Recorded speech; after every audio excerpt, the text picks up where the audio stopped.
प्रकाशित वाक्य की पुस्तक अध्याय 9। यीशु मसीह का चेला यूहन्ना के द्वारा देखा गया यह प्रकाशित वाक्य।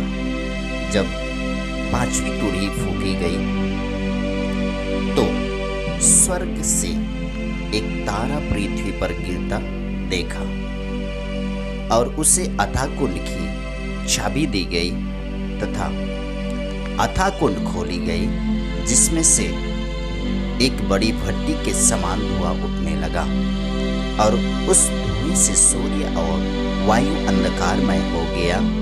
जिस प्रकार से बाइबल के पुराने नियम में सदोम और गमोरा में बड़ी आग किसी भट्टी के जैसा दिख पड़ी, उत्पत्ति 19:28, ठीक इसी तरह से एक बड़ी आग की भट्टी से या कहें अथाह कुंड से जो धुएं निकले, उससे सूर्य और वायु अंधकार हो गया और उसी धुआं से पृथ्वी पर टिड्डियां निकले और उन्हें बिच्छू के समान अधिकार दिया गया कि पृथ्वी की घास को न कि किसी भी हरियाली को हानि करे, परंतु उन मनुष्यों को हानि पहुंचाएगी जिसके माथे पर परमेश्वर का मुहर नहीं है। मेरे भाइयों एवं बहनों, बाइबल की इस वचन में हम देखेंगे बिल्कुल ही अलग तरह की टिड्डियाँ होगी। जो टिड्डियाँ मिस्र देश में भेजा गया था, जिसको सिर्फ उन टिड्डियों को ओले से बचे हुए घास को खत्म करने का अधिकार था।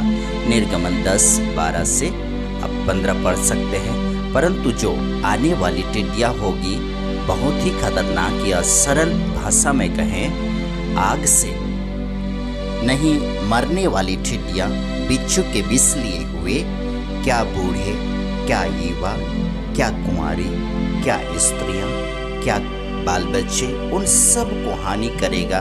परंतु जिस मनुष्य के माथे पर परमेश्वर का मुहर है बच निकलेगा। एहेजकेल की पुस्तक 9 अध्याय 4 पद। मेरे प्रिय मित्रों, बाइबल बतलाती है पद संख्या 6 के अनुसार इतना पीड़ा होगी कि लोग जीने के बजाय मृत्यु को ढूंढेंगे पर पाएंगे नहीं। इस संसार पर खाने पीने से बढ़कर मरने की लालसा पर रहेंगे। अय्यूब 3:21, यिर्मयाह 8:3। आप समझ सकते हैं मेरे प्रिय मित्रों, यदि हर एक आदमी मृत्यु को ढूंढते फिर रहा है, मतलब ये मेरा सोच है, पानी प्यासा रहेंगे पर पानी नहीं चाहिए, पर उनको मृत्यु चाहिए। भूखा होंगे पर खाना नहीं, पर उनको मृत्यु चाहिए। मेरे प्रिय मित्रों, इतनी बड़ी पीड़ा आ रही है जिसको संसार के लोग को मालूम नहीं। लोगों को यह संदेश को किसी भी माध्यम से पहुंचाएं जो यीशु मसीह के द्वारा वो भी बचाए जाएं। पद संख्या 7। उन टिड्डियों की आकार लड़ाइयों में तैयार किए गए घोड़ों के जैसे थे और उनके सिर पर मानो सोने के मुकुट भी थे और उसके मुंह मनुष्य के जैसे थे। एवेल 2:4। पद संख्या हम देखेंगे 8-9। उसके बाल स्त्रियों के जैसे, दांत सिंहों के जैसे। एवेल 1:6। वे लोहे जैसे झिलम पहने हुए, उसके पाँव का शब्द ऐसा था जैसे रथों और बहुत से घोड़ों का, जो लड़ाइयों के लिए है ना दौड़ते हैं। एवेल 2:5। पद संख्या 10, 11, 12।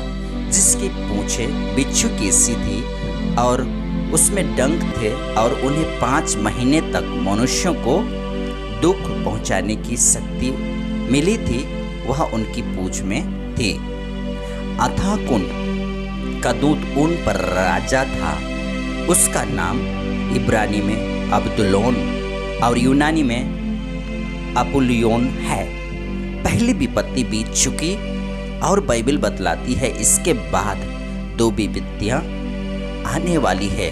हम देख पाएंगे पद संख्या 13 से 21।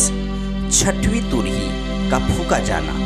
जब 6वीं तुरही फूकी तो जो सोने की वेदी परमेश्वर के सामने है, उसके सिंहों में से ऐसी आवाज को यूहन्ना सुना मानो 6वीं स्वर्गदूत से हम आगे यहाँ पर देख पाएंगे, जिसके पास तुरही थी, कह रहा था या कह रहा है, उन 4 स्वर्गदूत को जो बड़ी नदी फरात के पास बांधे हुए हैं खोल दें।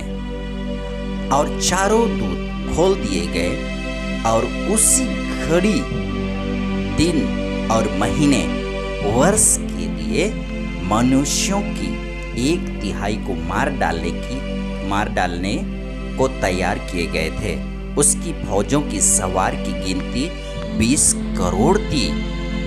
और यूहन्ना इस दर्शन को घोड़े और उसके ऐसे सवार दिखाई दिए जिसके झील में आग धूम्रकांत और गंधक की जैसी थी, और उन घोड़ों का सिर सिंह के समान सिर था।